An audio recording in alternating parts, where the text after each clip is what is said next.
यार दोस्तों, सर्दी का मौसम शुरू हो चुका है। सर्दी ने दस्तक दे दी है और सर्दियों में सबसे ज़्यादा परेशानी हार्ट पेशेंट को लेकर है, हार्ट डिजीज को लेकर है।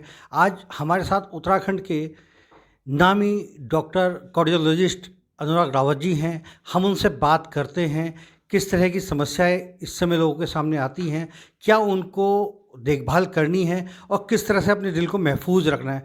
डॉक्टर साहब नमस्कार, आपका स्वागत है। नमस्कार। देखिए सबसे पहले मैं ये बोलना चाहूँगा सर्दी के मौसम में हार्ट की तकलीफ़ बढ़ती है और स्पेशली अक्टूबर नवंबर के महीने और इसके बाद है फरवरी और मार्च, जहाँ सबसे ज़्यादा हार्ट के मरीजों में समस्या बढ़ती है। समस्या 2 प्रकार की बढ़ सकती है। एक तो हार्ट अटैक की संभावना बढ़ती है, दूसरा हार्ट फेलियर की संभावना बढ़ती है।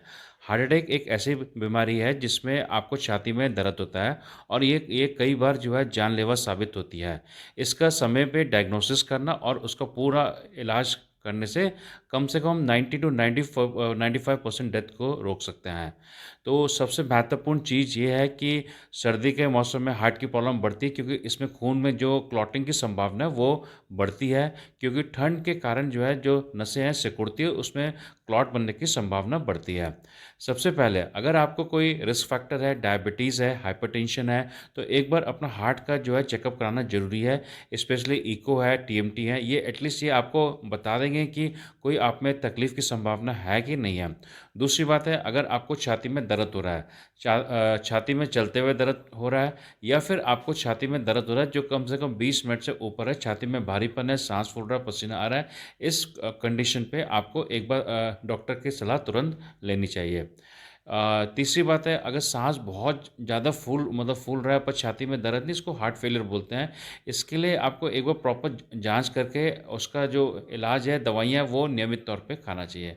तो इसकी रोकथाम जो है उसमें हम जो कर सकते हैं, सबसे महत्वपूर्ण चीज़ है चलना सबसे इम्पोर्टेंट है, रेगुलर एक्सरसाइज़ करना एटलीस्ट 20 से 45 मिनट। एक्सरसाइज़ में आप जो है चल सकते हैं, दौड़ सकते हैं, जॉगिंग है, साइक्लिंग है, ये सब काम कर सकते हैं। इनमें आपको अगर आप 20 से 45 मिनट चलते हैं तो हार्ट की जो है धमनियाँ छोटी-छोटी धमनियाँ मतलब खुलती है और हार्ट हार्ट जो हार्ट अटैक की सिवियरिटी है वो घटती है।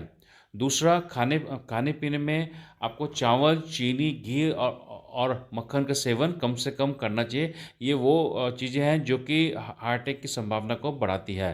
तीसरा धूम्रपान वगैरह अवॉइड करना चाहिए क्योंकि उससे हार्ट अटैक बनने की सबसे ज़्यादा संभावना रहती है। चौथा, अगर आपको तकलीफ़ हो रही है तो तुरंत आपको जो है डॉक्टर की सलाह लेनी चाहिए। डॉक्टर साहब, अमूमन देखा जाता है कि लोग हार्ट को लेके बहुत ज़्यादा सीरियस नहीं होते हैं, तो उस स्थिति में उनको क्या करना चाहिए? देखिए, सबसे पहले तो बोला गया है prevention is better than cure, रोकथाम सबसे इम्पॉर्टेंट है। रिस्क फैक्टर्स हैं डायबिटीज़, हाइपरटेंशन, उसका पूरे तरीके से ट्रीटमेंट करना चाहिए। बीड़ी, सिगरेट, तंबाकू का सेवन नहीं करना है। खाने में जो है सब्जियों, फल की मात्रा बढ़ानी है और नियमित तौर पे चलना है। अगर आपको किसी भी प्रकार की समस्या तो एक बार डॉक्टर की सलाह लेनी चाहिए। कुछ केसेस ऐसे भी देखने मिले हैं कि 20 साल के बच्चे, 18 साल के बच्चे वो बैठे थे, बैठे ही रह गए, रात को सो रहे थे तो सोते ही रह गए, पता चला उनको हार्ट अटैक हो गया। तो उस तरह से कैसे उनको क्या कोई पता चलता है, किसी तरह के वो सिम्टम्स दिखाई देते हैं? इसको हम लोग जो है सडन कार्डियक डेथ बोलते हैं। और अगर 20 साल के बच्चे 25 साल के बच्चे हैं तो उनमें कोई या तो कंजेनाइटल बीमारी है या फिर किसी कारण से हार्ट जो है कमज़ोर हो गया हो, जिसके कारण जो है धड़कन बढ़ के जिसको हम वेंट्रिकुलर टैकीकार्डी या फिब्रिलेशन बोलते हैं, या ईसीजी पे किसी प्रकार की खराबी है। इसमें देखिए सबसे महत्वपूर्ण ये है कि अगर किसी भी प्रकार के छाती में दर्द हो रहा है, साँस फूल रहा हो, तो एक बार अपना ईसीजी करवाना चाहिए। उसमें काफ़ी हद तक हम बीमारी को डायग्नोस करके उसका ट्रीटमेंट कर सकते हैं। दूसरा, जो बीमारियाँ बचपन से हार्ट में होल है वो ये सब चीज़ ज़्यादा करती हैं, तो उसके लिए भी ये है कि डॉक्टर की सलाह लेके जो भी जाँचें वो सब करवानी चाहिए। तीसरा, हार्ट अटैक की संभावना अभी देखा गया है कि इवन कुछ लोग हमारे पास आ रहे हैं जो 20 से 30 साल के हैं और उनमें जो सबसे महत्वपूर्ण कारण है वो बीड़ी सिगरेट का सेवन करना और बहुत ज़्यादा मात्रा में घी और मक्खन का सेवन करना है। तो इसको हमें अवॉइड करना चाहिए। प्लस इन मरीजों में जो सबसे पहला सिम्पटम जो आपने बताया सडन डेथ हो जाती है, उनमें वो बहुत ज़्यादा परेशानी शायद उनको नहीं होती है, दर्द हुआ और तुरंत वो हो जाते हैं। तो इसका ये है कि सबसे पहले आप जो जब भी आपको तकलीफ़ हो, आपको अपने जो है निकटतम मतलब डॉक्टर के पास जाके एक बार ईसीजी करवा के देखना चाहिए। उसमें अगर कोई समस्या है तो फिर आपको प्रॉपर एक कार्डियोलॉजिस्ट के पास जाके अपनी जाँचें करवानी चाहिए। डॉक्टर साहब, आप इतने अरसे से हार्ट के मरीजों की सेवा कर रहे हैं कि आपको किस तरह के मतलब सबसे ज़्यादा टिपिकल केस कौन सा लगा आपको अपनी लाइफ में अभी तक?